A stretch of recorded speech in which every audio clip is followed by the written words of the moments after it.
feel like God keeps challenging you to really just go out loud, walk in full-time ministry, live out the life of a prophetic Christian, but you really just don't know what to do, what it looks like, and also you haven't seen anybody else do it? Trust me, I have been there and I've experienced it. In today's video, I'm going to talk about my own personal journey of making a decision to live out life as a prophetic Christian and following all that God has for me as it relates to my purpose and my calling. Continue watching this video to find out more. If you're on a prophetic journey and you want to grow in your gifting while prioritizing your emotional health, your mental health, spiritual health, physical health, and financial health, make sure to subscribe to this channel and also turn on that notification bell so that you can learn more.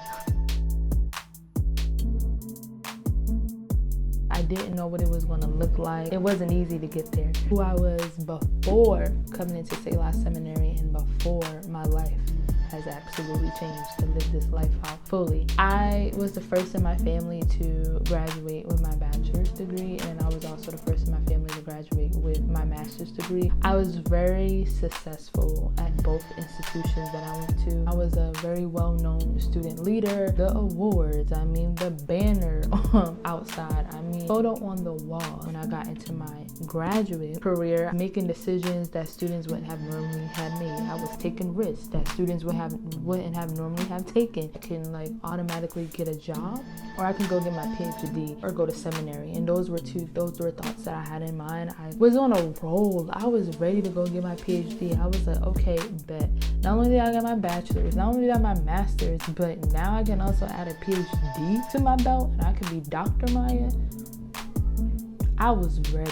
I was ready to go all out. I was ready to just finish school. I told myself that as well. I was like, listen, I'm gonna get my bachelor's, I'm gonna get my master's, and you know what? I'm not even gonna take a break. I'm gonna just go straight through. That's not what God had for me at all.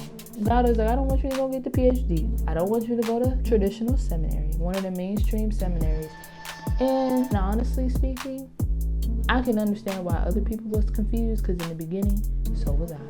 And I was like, God, what am I gonna do if I don't do any of that? And lo and behold, Selah Seminary. I came in as a full-time student. That is when the journey really started for me of walking fully out in my prophetic calling in ministry. It was really challenging. I mean, my family had questions, friends had questions. A lot of people just didn't understand the choices and the decisions that I was making. Half the time, I didn't know the fullness of what God was doing, but I trusted God. I remember myself that even when I prayed, when I gave my life back to Christ in 2020, I said, Lord, whatever it is that you would have me to do, I will do it. Have your way.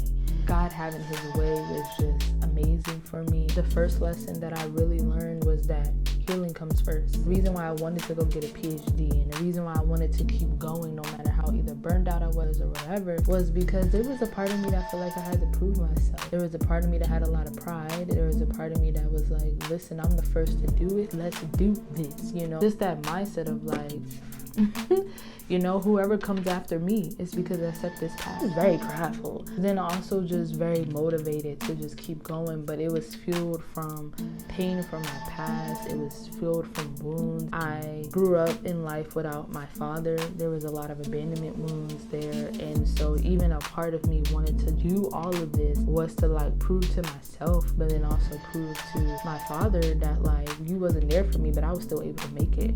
I was still able to do all of this and you wasn't even there. Very prideful, very like pain, you know, there's just a lot of pain that I had, and I was using like the satisfaction of these degrees and just the acknowledgement and the recognition to like fuel all that pain in a way of like feeling seen but not really seen, because all that pain was still there. When I took some time and I went into Selah Seminary, the very first thing that the Lord started dealing with me was those wounds. Okay, all of the pain, all of this, the Lord was just dealing with it, and I was just like, what? Healing comes first, because we don't even recognize that the thing that's actually hindering us from walking out in our calling is the fact that we haven't started to heal. Drop a comment below and share with us, what do you feel like is the next steps for you to do to walk in the fullness of what God has for you? Be in alignment with God's timing. Sometimes we have this assumption of what things should look like, when they should look like it, how they should look like it. And God is like, if you just follow me, you just stay in my pace, and everything gonna work out according to my good, because that's who I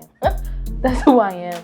So even just the process and the journey of being able to like walk things out with Christ and like not moving too fast. It's not that I don't think that the Lord doesn't have more education for me or just these experiences, right? But it's like, was that his timing? Is that his plan for right now? What am I going to do to ensure that I'm following his timing and his planning and just being in alignment with his will? The community aspect and having accountability. You can't walk this journey alone. And one of the things that I loved about being a Selah Seminary student was that I had community around me all the time, even when I didn't want it. Prior to Selah, I said I knew so many people and I was around so many people, and I was. But eternally and emotionally, I was very disconnected.